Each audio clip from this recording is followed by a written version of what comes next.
ফাঁসি চান, আমি ফাঁসি চাই। হ্যাঁ, ফাঁসি চাই, ফাঁসি চাই। আমার ডাকতো রাতে এমনি 10টা টাকা দেবো, মজা খাবো, মাটির তল হাতে 4 বছরের বাচ্চা 10টা টুকরো করছে। জিজ্ঞাসাবাদের এক পর্যায়ে সে হচ্ছে স্বীকার করে যে হ্যাঁ, সে শুধুমাত্র বিথির এটা মার্ডারটাই করে নাই, তার সঙ্গে আরও দুটি মার্ডার করে। আমরা কার্যক্রম শুরু করি মূলত হচ্ছে বিথির মার্ডারটাকে, আমরা বিথির ডেড বডিটাকেই আমরা হচ্ছে গিয়ে করে আমরা কার্যক্রম শুরু করি। আপনারা জেনে থাকবেন গতকালকেও বুড়িগঙ্গা নদীতে আমাদের এই হাসনাবাদ যে পুলিশ ফাঁড়িটা আছে, তারা কিছু একটা মৃতদেহের হচ্ছে হাত এবং পায়ের খণ্ডিত অংশ তারা উদ্ধার করে। আমরা ধারণা করেছিলাম যে কালীগঞ্জ আগানগর মার্কেটের সামনে যে ডেড বডিটা রয়েছে সেই ডেড বডিরই অবশিষ্ট অংশ হতে এটা হবে। বাট আমরা ওই খণ্ডিত অংশের যখন আমরা সিআইডির মাধ্যমে আমরা তার পরিচয় শনাক্ত করি তথ্য প্রযুক্তির মাধ্যমে, সেই খণ্ডিত অংশের পরিচয় আবার আমাদের যে আগানগর যে ডেড বডিটা ছিল তার সঙ্গে মিসম্যাচ করে, মানে ম্যাচিং করে না। তখন আমরা ধারণা করি একই চক্র হয়তো দুটি ঘটনা ঘটিয়ে থাকতে পারে।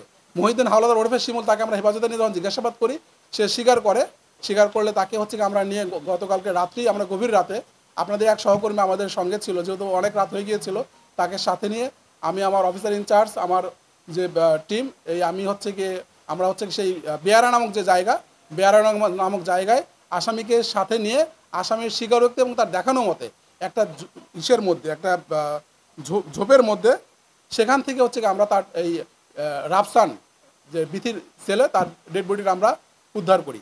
এটা রাফসান তার ছেলে না, বিথির যে সেকেন্ড হাজবেন্ড রুবেল, নাম জনৈক রুবেল, তার পরিচয়টা আমরা এতটুকু জেনেছি, জনৈক রুবেল, এটা রুবেলের সন্তান হচ্ছে রাফসান। রুমা এবং বিথি,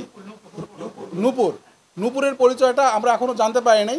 নূপুর মূলত সাবলেট থাকতো, যে বাসাটা মহিউদ্দিন ভাড়া নিয়েছিল 7,000 টাকা দিয়ে, যেহেতু এটা তার জন্য একা বহন করা কঠিন, তার জন্য সাবলেট দিত নূপুরকে 3,000 টাকার বিনিময়ে। নূপুরের তথ্য যতটুকু আমি আসামিকে জিজ্ঞাসাবাদ করে জানতে পেরেছি, সে মূলত বাসে হচ্ছে গিয়ে যে কাগজ দিয়ে আর্থিক সহায়তার নামে সে হচ্ছে ভিক্ষাবৃত্তি করতো। আমরা এখনো উদ্ধার করতে পারিনি, বাট বুড়িগঙ্গা নদীতে যে পায়ের অংশ, মাথার অংশ, হাতের অংশ পাওয়া গেছে, এটা তার অংশ থাকতে পারে, বাট এটা আমাদের ডিএনএ প্রোফাইলিং না করে আমরা বলতে পারবো না এই মুহূর্তে। ঘটনা করে সাক্ষী প্রমাণ রাখবে না, পরে রাফসানকেও সে হত্যা করে।